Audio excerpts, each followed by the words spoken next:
बिस्मिल्लाहिर्रहमानिर्रहीम। अब हम जो कॉम्प्लेक्स एनालिसिस के MCQs का सिलसिला स्टार्ट किया हुआ है उसका क्वेश्चन नंबर 3 सॉल्व करेंगे। तो यहाँ पर हमारे पास सबसे पहले क्वेश्चन है कि Z1 plus Z2 conjugate is equal. वैसे तो ये कॉम्प्लेक्स एनालिसिस कॉम्प्लेक्स नंबर्स की प्रॉपर्टीज़ हैं, तो इसको एक दफ़ा हम देख लें कि Z1 प्लस Z2 कॉन्जुगेट ये किसके इक्वल होता है। तो लेट्स से कि Z1 हमारे पास जो है वो x1 प्लस आयोटा y1 है और Z2 हमारे पास जो है वो x2 प्लस आयोटा y2 है। हमने निकालना है Z1 प्लस Z2 कॉन्जुगेट, तो यानी x1 plus iota y1 plus x2 plus iota y2 का कॉन्जुगेट। अब यहाँ पर हम रियल को रियल में ऐड कर लें एंड इमेजिनरी पार्ट जो है वो इमेजिनरी पार्ट में ऐड हो जाएगा। देन अब हम जब इसका कॉन्जुगेट ओपन करेंगे तो कॉन्जुगेट में जो ये इमेजिनरी पार्ट है उसका साइन चेंज हो जाता है। So we have x1 plus x2 minus iota y1 plus y2। Again जब अब हम इनको सेपरेट करेंगे then x1 minus iota y1 plus x2 minus iota y2, यानी ये z1 कॉन्जुगेट आ गया प्लस z2 कॉन्जुगेट। तो z1 प्लस z2 कॉन्जुगेट जो है वो z1 conjugate plus z2 conjugate हो जाता है। So it's correct option is a. The next is z1 minus z2 conjugate is equal. अब इसकी वैल्यू अगर हम चेक करें तो हमारे पास यहाँ है यही, अगर हम z1 एंड z2 हैं, हमने इनमें सॉल्व करना है z1 माइनस z2 कॉन्जुगेट। सो x1 plus iota y1 minus x2 minus plus iota y2 और कंप्लीट इसका conjugate x1 minus x2 plus iota y1 minus y2 conjugate. जब हम कॉन्जुगेट इनका ओपन करेंगे देन ये साइन चेंज हो जाएगा सिर्फ इमेजिनरी पार्ट का। सो माइनस y2, अब इनको दोबारा इकट्ठा कर लें, x1 minus iota y1 minus x2, ये minus minus plus iota y2, ये है x1 माइनस आयोटा y1।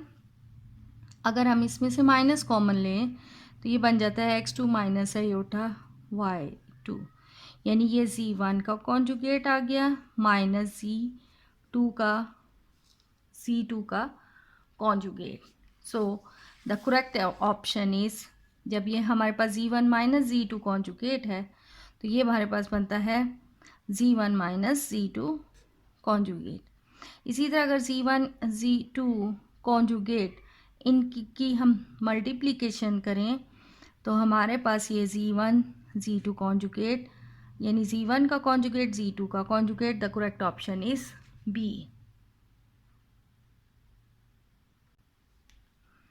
अब यहाँ पर हमारे पास है z1 bye z2 complete conjugate.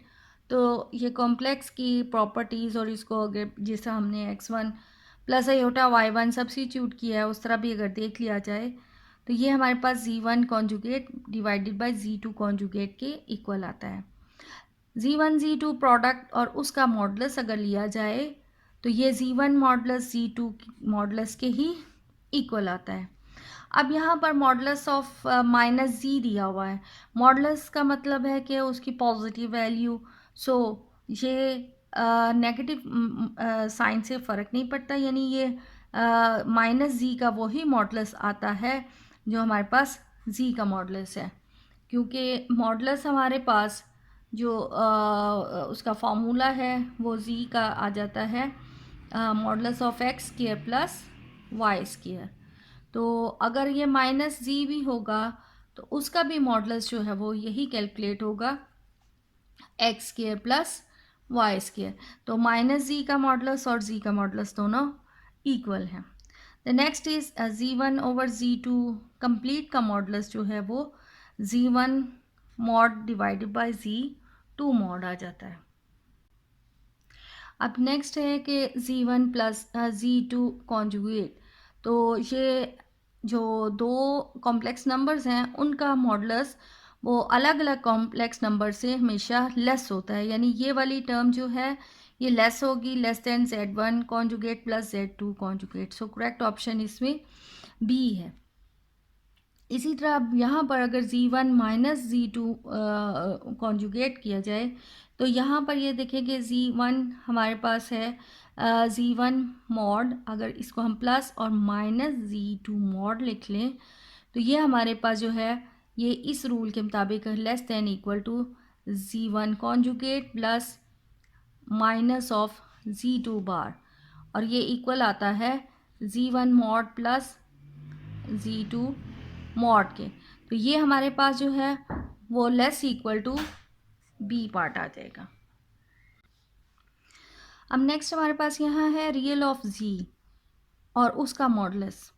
अब कंप्लीट जी का जो जी है उसमें इमेजिनरी पार्ट भी आ जाता है, यानी एक्स प्लस आयोटा वाई, और इसका मॉड जो है वो आ जाता है square root of x square plus y square.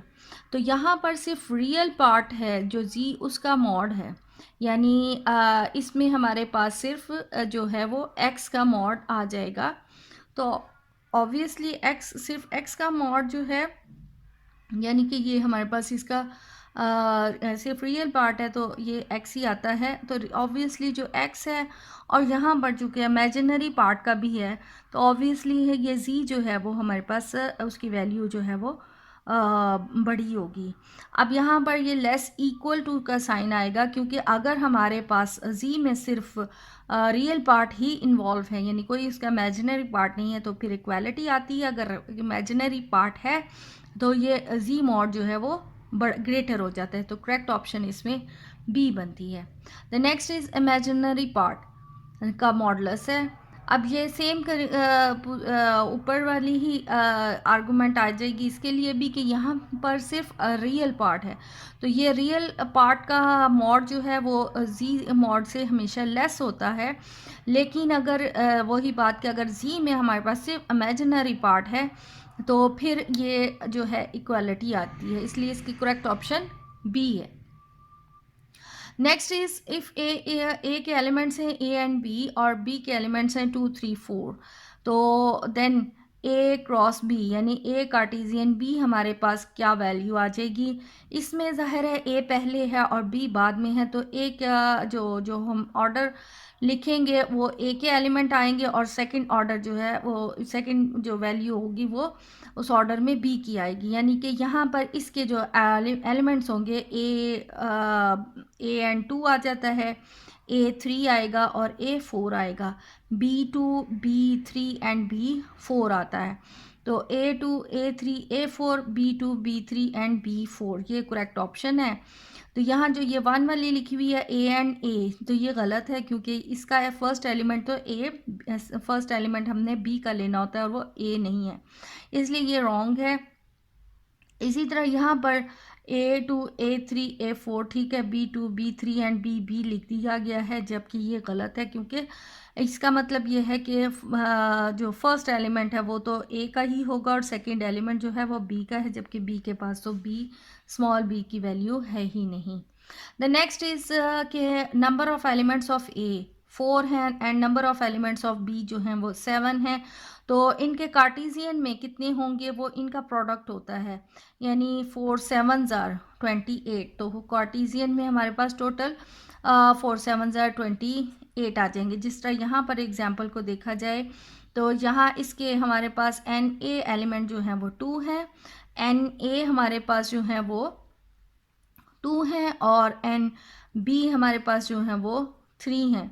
तो NA कार्टेशियन B की जो टोटल एलिमेंट्स हमारे पास बनते हैं वो 2 इंटू 3 दैट मीन 6। तो यहाँ पर देख लें 1 2 3 4 5 एंड 6, यानी A कार्टेशियन B के जो टोटल एलिमेंट्स हैं वो 6 हैं। अब ये जो नेक्स्ट हमें एमसीक्यू दिया हुआ है उसमें है कि जो हमारा सेट ए है उसके टोटल 4 एलिमेंट्स हैं, बी के 7 हैं और सी के जो हैं वो 12 हैं। तो हमने ए कार्टेशियन बी और कार्टेशियन सी के नंबर ऑफ़ एलिमेंट्स बताने हैं, तो वो इनके नंबर ऑफ़ एलिमेंट्स जो हैं इनके प्रोडक्ट के ही इक्वल आ जाएंगे, यानी 4 इंटू 7 इंटू 12। तो 4 इंटू 7 इंटू 12, ये 4 इंटू 7 इंटू 12, ये 336 के ही इक्वल आता है। अब ये एमसीक्यू है कि दो कॉम्प्लेक्स नंबर दिए हैं और इनका डिवाइड का सॉल्यूशन हमने बताना है। तो इसको हम सॉल्व करके देख लें। हमारे पास नंबर है 5 एंड -4 डिवाइडेड बाय -3 एंड -8। अगर हम इनको कॉम्प्लेक्स नंबर्स की फॉर्म में लिखें then we have 5 - 4 iota over -3 - 8 iota. तो इसको रैशनलाइज करना पड़ेगा इसके कॉन्जुगेट से, यानी हमें मल्टीप्लाई करना है। सो -3 + 8 iota over -3 + 8 iota. So the नीचे तो हमारे पास -3 स्क्वायर आ जाता है, प्लस माइनस माइनस होता है, लेकिन आयोटा का स्क्वायर की वजह से -1 पुट किया तो प्लस आ जाता है और 8 का स्क्वायर। अब ऊपर मल्टीप्लाई करें तो -3 5s are 15 minus minus plus ये 12 आयोटा आ जाएगा plus 40 iota and plus minus minus, लेकिन आयोटा स्क्वायर आ जाएगा तो प्लस हो जाता है, तो 32 आ जाता है। सो ये हमारे पास 9 + 64 और ये इन दो को हम ऐड सॉल्व करें 32 - 15 वी हैव 17 और ये दोनों सॉल्व करें सो 52 आयोटा। यानी हमारे पास जो करेक्ट इसका बनता है form simplest 17/73 and 52/73। So the correct option is 17/73, 52/73. The next is 4a² plus b² is equal. अब इसको हमने रैशनलाइज करना है, तो चूंकि यहाँ पर ये प्लस का साइन है तो हम इसको रैशनलाइज आयोटा की मदद से ही करेंगे, यानी ये 4a² minus iota square b² हम इसको लिख सकते हैं, क्योंकि आयोटा स्क्वायर की वैल्यू -1 और वो माइनस और ये माइनस मिलकर यानी ये प्लस ही होता है। सो अब इसको हम 2a² माइनस आयोटा b², अब ये a² माइनस b² की वजह से का फॉर्मूला यूज़ करते हुए इस क्योंकि दरमियान में अब हमारे पास माइनस है तो a - b into a + b, so the 2a minus iota b into 2a plus iota b। तो यहाँ पर करेक्ट ऑप्शन जो है वो हमारे पास 2a plus iota b, 2a minus iota b, ये डी ऑप्शन इसकी करेक्ट ऑप्शन आ जाती है। अब यहाँ पर हमारे पास है 9a प्लस 64b²। इसको भी पीछे क्वेश्चन की तरह हम अगर ये 3a² लिख लें और ये प्लस है तो माइनस, और ये 8 का बनता है माइनस आयोटा स्क्वायर 64b², यानी कि ये आ जाता है 3a² minus 8b iota square. तो अब प्लस और माइनस यानी a² माइनस b² का फॉर्मूला यूज़ करते हुए इसको हम प्लस और माइनस की फॉर्म में लिख लेंगे। The correct option is 3a + 8 iota b and 3a - 8 iota b। तो डी इसकी करेक्ट ऑप्शन आ जाती है। The next is iota 20। Iota 20 यानी हमें मालूम है आयोटा स्क्वायर इज इक्वल -1, इसको अगर लिखें तो आयोटा स्क्वायर की पावर 10, तो ये -1 पावर हमारे पास 10 आ जाती है। जब एक नेगेटिव की पावर इवन नंबर -1 की हमारे पास पावर इवन नंबर होगी तो ये जो है वो पॉजिटिव में कन्वर्ट हो जाता है, ये 1 आ जाता है। अब आयोटा 18 है, आयोटा स्क्वायर पावर 9, तो अगेन ये -1 पावर 9। अब -1 की पावर चूँकि एक ऑड नंबर है तो इसका रिज़ल्ट जो है वो नेगेटिव आता है, so it's value is -1। The polar form of a complex number is, हमारे पास z जो है वो होता है x प्लस आयोटा y, जिसमें हम x को जो है वो पोलर फॉर्म में x is equal r cos theta लिखते हैं and y is equal r sine theta. तो कॉम्प्लेक्स नंबर की पोलर फॉर्म बन जाएगी as z is equal r cos theta plus iota r sin theta. So the correct option is C.